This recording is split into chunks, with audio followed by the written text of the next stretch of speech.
Hey guys, and welcome to another Blender tutorial. Today I'm going to be showing you how to make this really awesome DNA scene in Blender 2.8 free. And we're going to be using Eevee as usual. This is the scene. It's really simple. You can see it here in real time. We're going to be using a modifier stack to make this DNA, so it's not too much modeling, pretty straightforward, very basic materials. I kind of don't go too in depth on the backdrop. I just kind of did this really basic thing. You guys can do whatever you want. So I kind of touch a little bit on that in this tutorial. This is mainly about the DNA, just how to set up the material and the lights and make it look really awesome. So let's get into the tutorial. Subscribe, check me out on Instagram, all that's in the link below. So let's start. Okay, so we have a new scene open up in Blender. I've gone ahead and deleted everything else except the default cube. I'm going to go into our front orthographic view, tab into edit mode. For all of these vertices selected, we're going to go S.25 and then hit enter. Zoom in a bit, and then we're going to take this guy, go G, Z, X, and just move it to the side. Just like that. Then what we're going to do is get our face select tool here, select this face here, and then we're going to go ES to extrude and scale it, and then E just to extrude it. We're going to take it roughly close to the middle, go to our modifiers tab, add modifier, and the first one we're going to add is a mirror modifier. Go ahead and enable clipping on this as well. So G, X, and just move it all the way till it snaps, and then go X and delete face. So now that face in the middle is deleted. So what we're going to do is grab this face here and grab this face here, and then we're going to go S, Y, and scale it like so. You should have something that looks like this. Then we're going to go Control R to add a loop cut in here, and then double click the middle mouse wheel to put it in, and then double tap G to slide that loop up to here. Control R, add another one, then double tap G to slide it down to here. And then what we're going to do is go add modifier, and we're going to add a subdivision surface, and we're going to also come here, Control R, just add a loop cut here and slide it up to here. And that's it for now. So let's go object, enable smooth shading. Okay, so this is what we have so far. Just minimize these two tabs. We're going to now go and add an array modifier, and we're going to make the X one here 0. And we're going to make it on the Z, we're going to give it a value of 1. So now it is stacking on the Z. Then we can go and make this a count of 40 for now. Let's make it 45. So I'm going to make it 45. So we have 45 of them stacked on top of each other. And now what we can do is minimize this guy, add modifier, and we're going to add a simple deform. So go and get a simple deform. And you can see this is what happens. So what you want to do is make this one the Z. And once you've done that, you're going to come here and make the angle here 450. So type it in. As for some reason, Blender doesn't allow you to drag it up on the slider. Sometimes it doesn't do that. So if it doesn't, just do 450. Just type it in like that. So here we have our DNA. It's starting to look really cool. You can come into edit mode very simply, go to your wireframe, go to your vertices select, and just grab these guys. And if you move them around, you can kind of edit your DNA however you want. Just make it the way you want. I'm going to just go with that. So that looks cool. Very easy to do. Very basic. So we have our modifier stack here. And one thing we can also do is just go add modifier and add a displacement. So if we go to displace, go to our texture here, go new, and we're going to make the type cloud. Like that. And then we're going to go to our modifier tab, and we're going to just put the displace above the simple deform and above the array as well. Okay, below the array. So just put it above the displace there. Put the displace above the simple deform, and then we're going to just open that up, and we're going to make the strength much smaller. Just something like that. Just a little bit.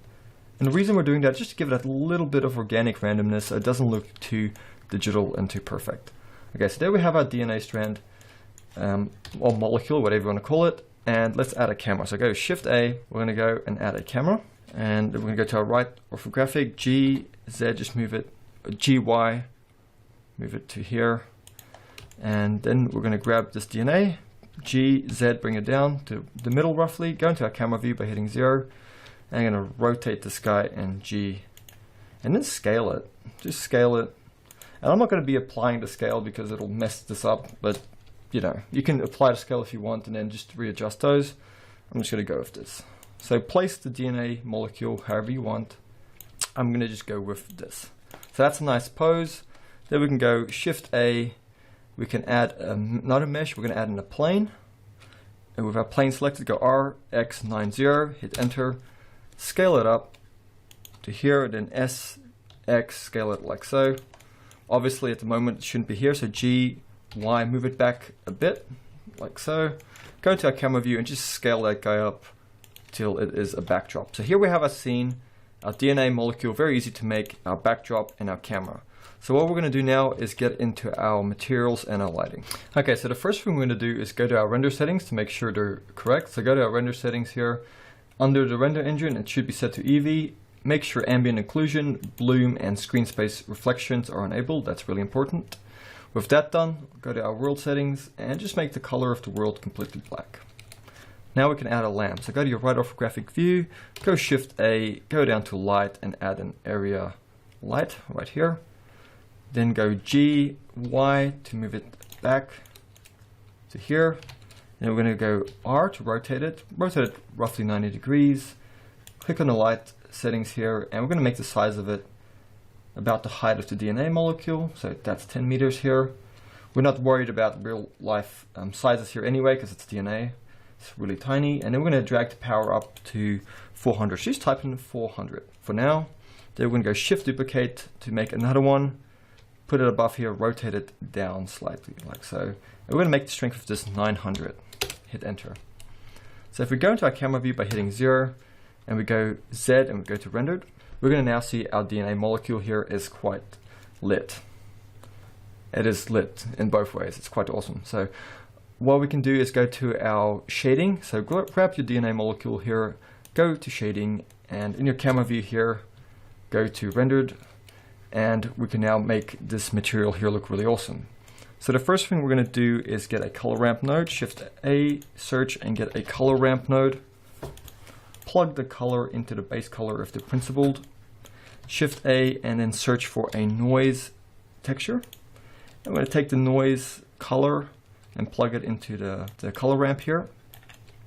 And then just go to your edit, preferences, go to add-ons and just search node. Type in node and make sure your node wrangler is enabled. So enable it, close the tab. So if you select your noise texture here and you go Control T, it's going to automatically add in these two nodes for you. Take the object and plug it into the vector. And if we zoom in here, we can now see we have this kind of like this noise texture there. So what we can do is just drag these values around.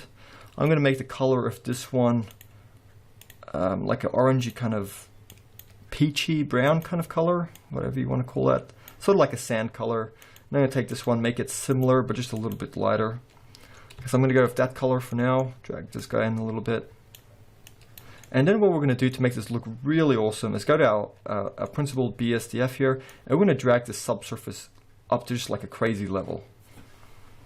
Yeah, something like even like all the way to 1 is fine. It just makes this look really awesome.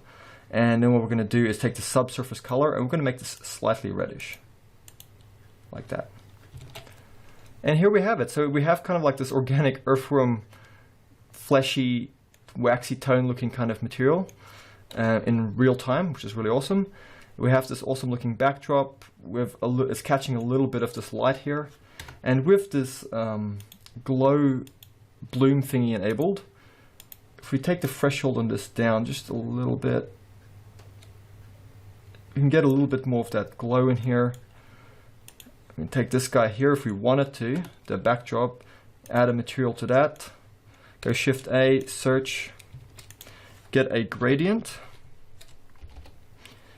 texture, and do the same thing, just plug it into the color, make this spherical, and then we're going to go Shift A, search, get a color, put it in between here, a color ramp, and then with this guy selected, go Control T to add in those two extra nodes, take the object, plug it into the vector here, and if we go and make this B-spline, and we just bring these values in, bring this guy in,